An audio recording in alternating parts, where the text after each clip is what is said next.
You'll have the opportunity now to play alongside Lamelo Ball, a young organization. How do you see your game fitting in? Man, with Melo, we was texting before this, because it's my guy. So Lamelo Ball, MB1, the one of one, was texting Brandon Miller ahead of his selection by the Charlotte Hornets. Lamelo Ball is showing tremendous leadership. The Hornets truly got their guy. The Hornets did not need Scoot Henderson. I'm just going to keep it all the way real with you right now. Brandon Miller was the right call, and I believe now they have what's needed to be competitive. I stated before, they need to make sure they draft an all-star here.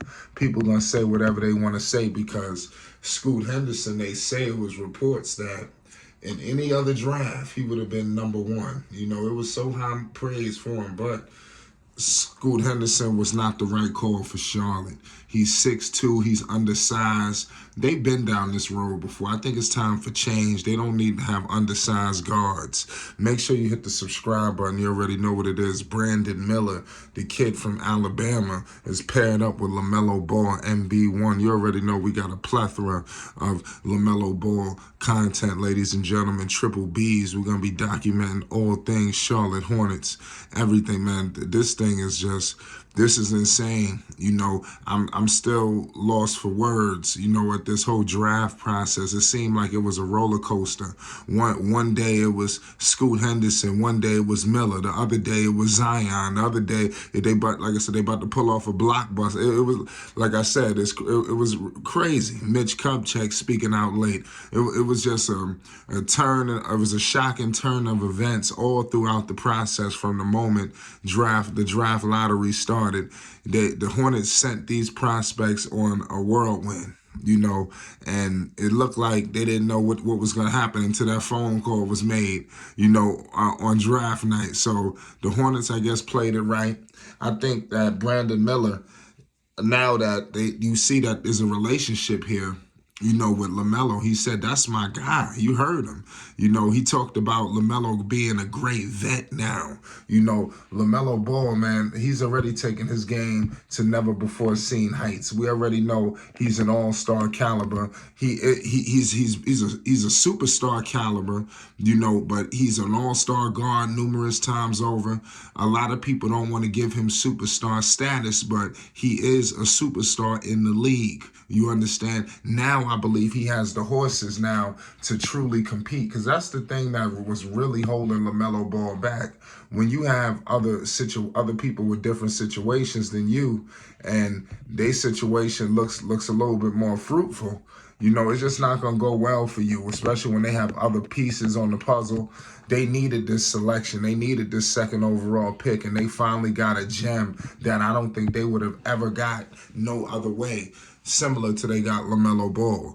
Lamelo Ball is averaging 23 points per game, shooting 41% from the field, 37% from three, 6 rebounds, 8 assists, a steal, and almost a half a block.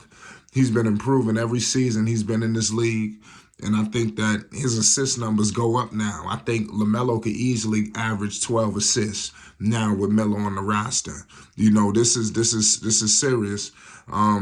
Serious firepower now. Melo is 6'7". So you clearly see they didn't need him in terms of Scoot Henderson. They already have scary Terry Rozier. They could roll it back out with him.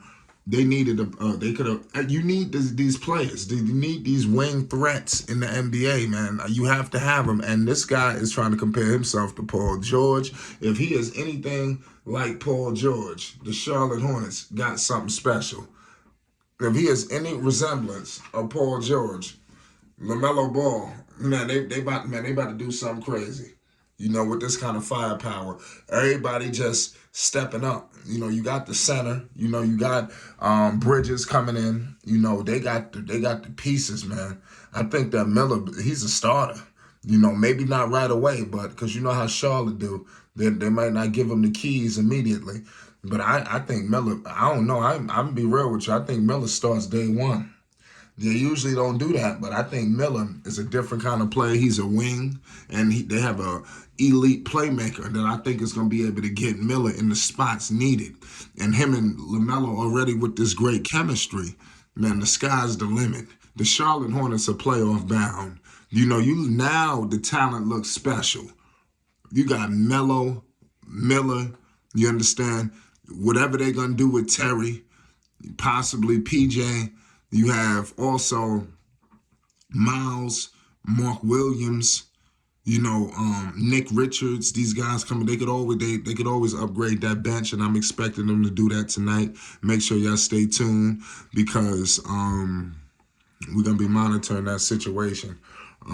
This is gonna be truly special, for the Hornets, man. I'm just happy for them. Everybody, I don't like all of the energy that people give the Miller pick, but it seemed like they liked everybody else's pick. But the Miller pick is something they taking a side eye at. Like, that wasn't the pick to make, Now, the problem is, we'll get into this at another time, but Scoot Henderson and Brandon Miller, they're going to be neck and neck for the rest of their careers. And Miller got to make sure that he's everything he say he is for the Charlotte Hornets. He's got to be that wing that LaMelo Ball needs. Every star player has that dynamic wing player. Now the Charlotte Hornets need to have theirs. Now, if Miller can develop into that, I think that he could put a lot of things to bed. And none of them is probably going to win Rookie of the Year because, remember, they have like a guy who's basically like a solar eclipse in terms of Victor Wembanyama. He just, like I said, just shadowing everything. Nobody can get through. Victor is just dominant. And it's going to be a serious year coming up for these rookies. I think it's going to be electrifying.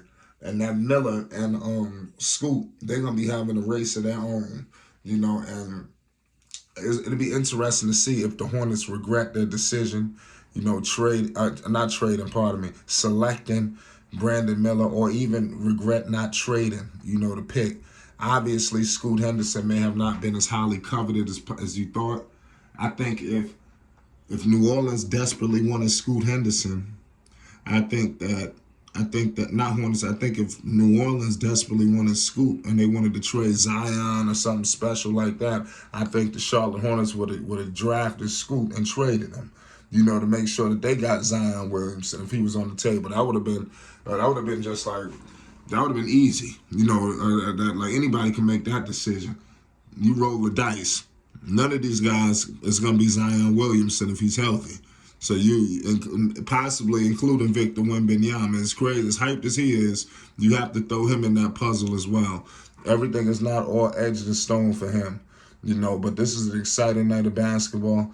It was good to see Brandon Miller at the podium, said great things about LaMelo Ball. Also, he had his mother and his father there.